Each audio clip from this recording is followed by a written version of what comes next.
اور اس میں اب ایک اور بڑی اہم جو چیز پاکستان کی عوام کو سمجھنی ہوگی اور الرٹ ہونا ہوگا، کیونکہ دشمن آپ کا بڑا گھٹیا اور بدکردار ہے، اس کی طاقت اب ختم ہو رہی ہے، اقتدار کے خاتمے کے واضح آثار نظر آ رہے ہیں، حالات اور واقعات بن رہے ہیں، تو یہ کسی بھی حد تک جانے کو تیار ہے۔ اس میں ابھی شاہین صبائی صاحب آپ کو پتہ ہے بڑے سینئر صحافی ہیں، 50 سال کی ان کی صحافت ہے، ان کے سورسز بھی بڑے کریڈیبل ہیں، انہوں نے بڑی خطرناک ٹویٹ کی کہ سرنڈر کرنے سے پہلے یہ آخری حربہ اور طاقت کا آخری کارڈ استعمال کرنے کی کوشش کریں گے۔ اس میں تحریک انصاف پر پابندی، تحریک انصاف کی قیادت کو ہٹا کے خیبر پختونخوا میں گورنر راج لگانا، عمران خان کو بلوچستان یا سندھ کی کسی جیل میں منتقل کرنا، عمران خان کو مائنس کرنا، طاقت کا بے رحمانہ استعمال کرنا، عدلیہ پر کنٹرول، پارلیمنٹ کو بے بس اور میڈیا کو مکمل خاموش۔ اور آپ دیکھیں تو بالکل ایک ایک کر کے وہی کام ہو رہے ہیں۔ یہ فوجی آمروں کے آخری دنوں میں دیکھ لیں، ایسا ہی ہوا، شکست خوردہ تھے، گرفتاری کے قریب تھے، ادارے کے اندر سے اٹھنے والی بغاوت کا ڈر تھا، اس کے نتیجے مارے بھی گئے، جلا وطن بھی ہوئے۔ اب یہ جو اختلافات ہیں اس میں ایک تو دیکھیں بین الاقوامی ان کے اوپر دباؤ بہت بڑھ رہا ہے، بہت زیادہ، اور وہ یہ اس مداخلت سے پہلے بیرونی چاہتے ہیں کہ جو مایوسی ان کے اندر پھیلی ہوئی ہے، کیونکہ جب مایوس ہوں تو یہ آپ کو پتہ ہے اپنی جان اور ان کے ماحول سب کے لیے تباہی بربادی کا سبب بنتے ہیں۔ شاہین صبائی صاحب کی یہ ٹویٹ بڑی اہم ٹویٹ ہے، اور اسے آپ ان حالات میں دیکھیں جو ابھی سب کچھ آپ کے سامنے ہو رہا ہے، پیکا قانون سمیت عام حالات میں اس بیان کو بے شک اب سنجیدہ نہ، لیکن ماضی میں اس کے بہت سارے ایسے ثبوت ملتے رہے، لیکن اس ایڈونچر کرنے کا نتیجہ کیا نکلے گا، وہ ماضی میں اگر آپ اس کے ساتھ اس کو موازنہ کریں جن رہنماؤں کو انہوں نے مائنس کیا، بے نظیر بھٹو، لیاقت علی یا ذوالفقار علی بھٹو، ان کے ساتھ آپ آج کے دور میں عمران خان یا تحریک انصاف کو نہیں جوڑ سکتے، کیونکہ پھر سیاسی، معاشی اور سیاسی ہر اعتبار سے جو خانہ جنگی شام، عراق، افغانستان کی ہم کتابوں میں پڑھتے رہے، اللہ نہ کرے اللہ اس سے محفوظ رکھے، وہ میرے خیال میں ان کے تھنک ٹینک نے اس سیاسی اسیسمنٹ کو ضرور دیکھا ہوگا، کیونکہ خان نہ تو بے نظیر بھٹو ہے، نہ ذوالفقار علی بھٹو ہے، نہ لیاقت علی خان ہے، وہ عمران خان ہے۔ بے نظیر کی شہادت کے بعد جو نقصان ہوا وہ ایک الگ داستان ہے، میں آپ کو بارہا بتا چکا ہوں۔ اب یہ یاد رکھیں کہ بے نظیر کے بعد ایسے لوگ موجود تھے جو پاکستان کو سنبھال سکتے تھے، زرداری تھا، بلاول تھا، انہوں نے واردات کرنی تھی، وہ کر گئے۔ خان کے وارث صرف اور صرف پاکستان کی عوام ہے، یہ یاد رکھیں، اور خان کا جو ٹرمپ کارڈ ہے وہ مراد سعید ہے، یہ یاد رکھیں۔ خان نے اس کو اسی لیے سائڈ پہ کیا ہوا ہے کہ اگر خدا نخواستہ یہ اس نہج تک پہنچے تو پھر اللہ معاف کرے تو سوچ کے رونگٹے کھڑے ہو جاتے ہیں ہوگا کیا۔ خیبر پختونخوا میں 70% لوگوں کے پاس اتنا اسلحہ ہے جو کسی ایک چھوٹے ملک کی فوج جتنا ہوتا ہے۔ اب آپ خود سوچیں کہ اللہ پاکستان کو محفوظ رکھے کہ جہاں روزانہ 30 لوگ شہید ہو رہے ہوں، جہاں کوئی ایسی آگ نہ لگی ہو، جنگ نہ لگی ہو، ایسا ایڈونچر کرنا۔ وہاں تو ایک مشرقی پاکستان تھا، یہاں تو دو بننے کے لیے تیار بیٹھے ہوئے ہیں۔ اسی لیے ان لوگوں کو سمجھایا جاتا ہے بار بار، انہیں بہت بغض ہے عمران خان سے، یقین کریں بہت بغض، کہ سینٹ میں وہ نون لیگ کا سینیٹر عفنان اللہ کہہ رہا تھا کہ خان کی تصویر سینٹ میں کیوں آتی ہے، یہ روکیں۔ اسپیکر کو کہہ رہا تھا، اور اسپیکر کہتا ہے میں اس پر رولنگ بھی دوں گا اور بات بھی کروں گا۔ اندازہ کریں، تصویر انہیں پارلیمنٹ اور سینٹ میں گوارا نہیں ہے۔ تو میرے خیال میں تحریک انصاف اگر یہ ہو معاملہ تو پھر انہیں اسمبلیوں میں جانا ہی نہیں چاہیے، یہ اسمبلی کے باہر اپنا اجلاس کریں۔ یہ جو بدترین مارشل لا کی صورتحال جس پہ بھی باقاعدہ طور پر پیکا 2025 قانون آج سینٹ اور پارلیمنٹ سے منظور بھی کروا لیا، اس میں پیپلز پارٹی اور عوامی نیشنل پارٹی جیسے منافقت کرنے والے لوگ بھی ان کے ساتھ واک آؤٹ پہ مجبور ہو گئے۔ یہ مکمل طور پر اسٹیبلشمنٹ کا مارشل لا کا قبضہ ہے۔ یہ جو مین سٹریم میڈیا پر اب خبریں چلائیں گی وہ صرف اور صرف وہی چلیں گی جو ان کی منظوری سے ہوگا، جو بیانات تحریک انصاف کے رہنماؤں کے، ججز کے، وہ نہیں آئیں گے۔ حکومت کو جو چیز پسند ہوگی، چاہے وہ جھوٹ ہو سچ ہو، وہ فیصلہ خود کریں گے۔ فارم 47 کی حکومت کا ناجائز کہنا بھی فیک خبر، اندازہ کریں۔ پاکستان کو دنیا کی ترقی کا سب سے بڑا ملک آپ نے قرار دینا ہے، کہنا ہے جی جمہوریت، آئین اور قانون سب کچھ موجود ہے، ورنہ وہ خبر فیک ہوگی۔ شمالی کوریا میں آپ جا دیکھیں، وہ اپنے آپ کو دنیا فٹ بال کی ورلڈ چیمپئن سمجھتے ہیں ابھی بھی، بالکل وہی ڈرکونین شمالی کوریا والے لا، بالکل وہی۔ ایسے حالات ضیاء الحق، ایوب خان اور یحییٰ خان کے دور میں بھی یقین کریں نہیں تھے۔ ایسی تاریخ یہ ظلم و ستم کی دہرا رہے ہیں کہ شب معراج کی رات تھی، بابرکت رات، یہ تحریک انصاف کے رہنماؤں کے گھروں پہ چھاپے مارتے رہے۔ یہ میاں غوث کے گھر، میں نے پہلے بھی بتایا آپ کو۔ انور مقصود اب پاکستان کے چند دانشور، آپ انگلیوں پہ گن سکتے کتنے لوگ رہ گئے، ان میں شامل ہیں۔ عمر کے اس حصے میں کہ انور مقصود صاحب نے ساری آمریت، ہر قسم کی بدترین آمریت دیکھی ہوئی ہے۔ وہ جس طرح آج دکھی لہجے سے کہہ رہے تھے کہ مجھے گھر سے باہر جانے پر شوز کرنے کے لیے 100 بندوں کے سامنے تقریر کرنے کے لیے وہ ایک ڈرامہ انہوں نے لکھا ہاؤس اریسٹ، وہ تک بین کر دیا۔ سفری پابندیاں، دبئی میں ان کا کچھ ہوا ہے وہاں نہیں جانے دیتے، ہاؤس اریسٹ انہیں کیا ہوا ہے۔ اندازہ کریں، دنیا اس وقت چیٹ جی پی ٹی سے ڈیپ سیک کی طرف جا رہی ہے، ٹیکنالوجی کا مقابلہ ہو رہا ہے، ہندوستان چاند پر پہنچ گیا ہے، چین جو امریکہ وہ آپس میں دیکھیں آرٹیفیشیل انٹیلیجنس پہ لڑ رہے ہیں، بغیر ڈرائیور کی گاڑیاں اور گھروں میں ڈرون سامان چھوڑنے آ رہے ہیں۔ پاکستان میں انہوں نے انٹرنیٹ ہی بند کر دیا، انٹرنیٹ ہی نہیں چل رہا۔ 77 سال کے بعد بھی یہ چند دانشور ہیں وہ بھی اٹھا رہے ہیں۔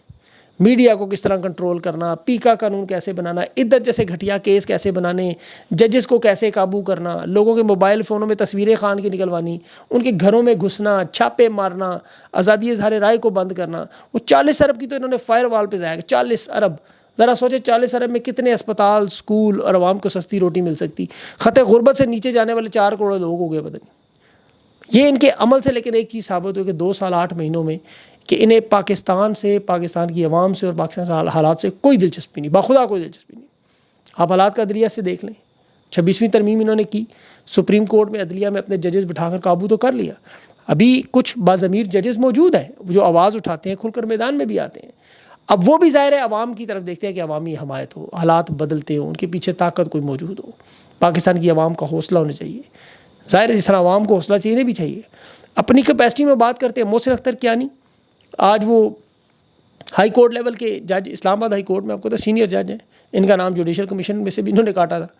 انہوں نے آج بڑا دھویں دار خطاب کیا. یہ 6 ججز کا جو خط تھا خفیہ اداروں کا، انہوں نے لکھا تھا خط کہ کس طرح خفیہ عدالتیں مینیج کرتے ہیں. انہوں نے کہا 26ویں ترمیم لائی اس وجہ سے کہ اس خط کو دبانے کے لیے عدلیہ کو باقاعدہ کمپرومائز کیا گیا. فوجی افسران عدالتیں چلا رہے ہیں. 26ویں ترمیم کو ایسے قابو کیا گیا، 26ویں ترمیم لگا کے پھر سارے معاملات. اب یہ روکنے کا ایک طریقہ انہوں نے کہا ایک ہی ہے، فل کورٹ تمام ججز کو لا کر سنایا جائے. اور پھر منصور علی شاہ صاحب کا بھی ایک بیان ایسا ہی آیا کہ موسمی تبدیلی کی شدت جو ہے وہ ہر گزرتے دن کے ساتھ بڑھ رہی ہے. اب یہ بیانات، پیغامات دیکھیں، بلا شبہ جج کوشش کرتا ہے لیکن جب تک اس کے پاس طاقت نہ ہو. اب تو حالت یہ ہے کہ میڈیا کو جو حکم دیا گیا کہ ان ججز کے ریمارکس، بیانات یہ آپ لوگوں نے نہیں چلانے کسی صورت میں، جس طرح عمران خان کا نام نہیں چلایا جاتا. اور جس طرح عدالت کی روایات اور آئین کی کھلواڑ ہو رہا ہے، جو داغدار فیصلے ہو رہے ہیں، بد کردار ججز کرنے ہیں، عدلیہ کے تقدس کو پامال کیا جا رہا ہے، وہ دیکھیں صرف اور صرف اس وجہ سے کہ لاکھوں کی تنخواہیں مل رہی ہیں، صرف نوکریوں کے لالچ میں، اور کچھ بھی نہیں ملتا.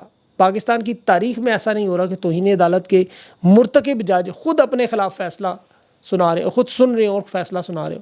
محمد علی مظہر، جمال خان مندوخیل اور جسٹس جے آفریدی، امین الدین، یہ سارے وہی ہیں.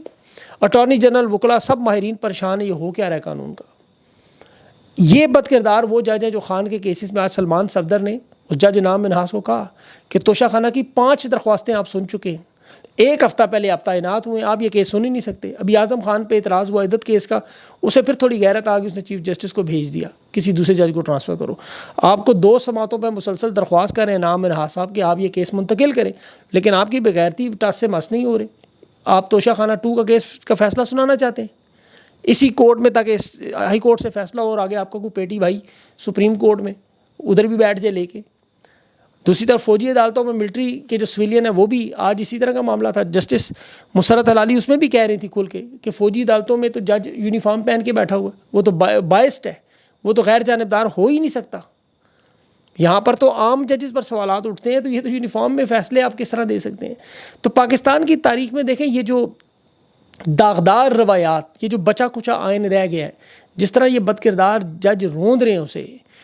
26ویں ترمیم کے بعد سب سے بڑا واردات یہی ہوئی کہ انہوں نے اپنی مرضی کی، اب اس میں بھی 8 ججز سپریم کورٹ میں لا کے پورے کا پورا فل کورٹ بنا کے قابو میں. لیکن یہ کس طرح کب تک کریں گے؟ حکومتیں بدلیں گی تو یہی 26ویں ترمیم انہی کے گلے میں پڑے گی. دیکھیں جج ہی بدلے جائیں گے. جوڈیشل کمیشن میں حکومت آ گئی، عمران خان کی تحریک انصاف کو انہوں نے سارے جج بدل کے اپنے جج لگا دے، پھر یہ کیا کریں گے؟ جس طرح ابھی سندھ میں سارے کے سارے پیپلز پارٹی کے جج لگا دیے سارے، اور حالات پھر کیا نکلتے ہیں نتیجے کا آپ دیکھ لیں. ہر چیز میں نحوست، ہر چیز میں. ایک کھیل پاکستان کا کرکٹ وہ سب سے بدترین لیول پہ نیچے چلے گی. کسی ادارے کو اٹھا لیں، کسی ادارے کو، تباہی و بربادی. ایک جتھے، ایک گروہ نے معیشت، سیاست، صحافت، امن و امان سب کچھ تباہ و برباد کیا ہوا ہے. اللہ پاکستان کی عوام کو حوصلہ دے. میں تو یقین کرے دعا کرتا ہوں کہ ان کے اس ظلم و ستم کے خلاف پرامن انداز میں اپنی تحریک جاری رکھے. باقی نتیجہ تو اب دینا اللہ کا کام ہے. ان کا اقتدار کب تک ہے یہ اللہ کو پتہ ہے، یہ کب ختم ہوگا یہ بھی اللہ کو پتہ ہے، اور یہ سارے معاملے. لیکن انسان کا کام دیکھیں کوشش کرنا، جو اس وقت عمران خان کر رہا ہے، آپ لوگ کر رہے ہیں، جان مار رہے ہیں اپنی، کہ ظلم و ستم. مقصد تو دیکھیں بڑا سادہ سا ہے کہ قانون کی حکمرانی ہو، عدلیہ آزاد ہو، فیصلے آزاد ہوں، پارلیمان آزاد ہو، وہاں پر عوام کے لیے بات ہو. اسی طرح پورے ملک کے اندر میڈیا آزاد ہو، سب اپنی اپنی آزادی سے کام کریں جس 77 سال سے آزادی کے لیے لڑتے رہے. یہ اسی آزادی کی ایک جنگ ہے. اس کے علاوہ تو لوگوں کو کچھ نہیں چاہیے. اس کے بعد پھر دیکھیں امن بھی آتا ہے، معاملات بھی ٹھیک ہے. ہندوستان دیکھیں کہاں سے کہاں پہنچ گیا. آپ کے ساتھ کتنے کلومیٹر دور ہے لاہور سے، اور دیکھیں ان کی ترقی دیکھیں. اور ادھر آپ پنجاب جائیں، ہندوستان کے پنجاب میں، اور ساتھ ہی پنجاب میں پاکستان میں زمین اور آسمان کا فرق شروع ہو جائے. کیوں؟ صرف اور صرف وہاں آزادی ہے، جمہوریت ہے، قانون آزاد ہے. یہ نہیں کہ وہ بالکل پرفیکٹ ہے، لیکن انہوں نے اپنی جمہوریت کو آزاد کر لیا. وہاں پہ یہ جتھا نہیں ہے، سارا کچھ ٹھیک چل رہا ہے. تو اس جتھے سے جب تک جان نہیں چھوٹتی اس وقت تک پاکستان کے حالات نہیں ہو رہے. انشاءاللہ جان ضرور چھوٹے گی. اللہ کا نظام ہے، ان سے بڑے بڑوں سے چھوٹ گئی، یہ بھی چھوٹ جائے گی. اللہ پاکستان پہ اپنا رحم کرے. اگلی ویڈیو تک کے لیے مجھے اجازت. اللہ حافظ.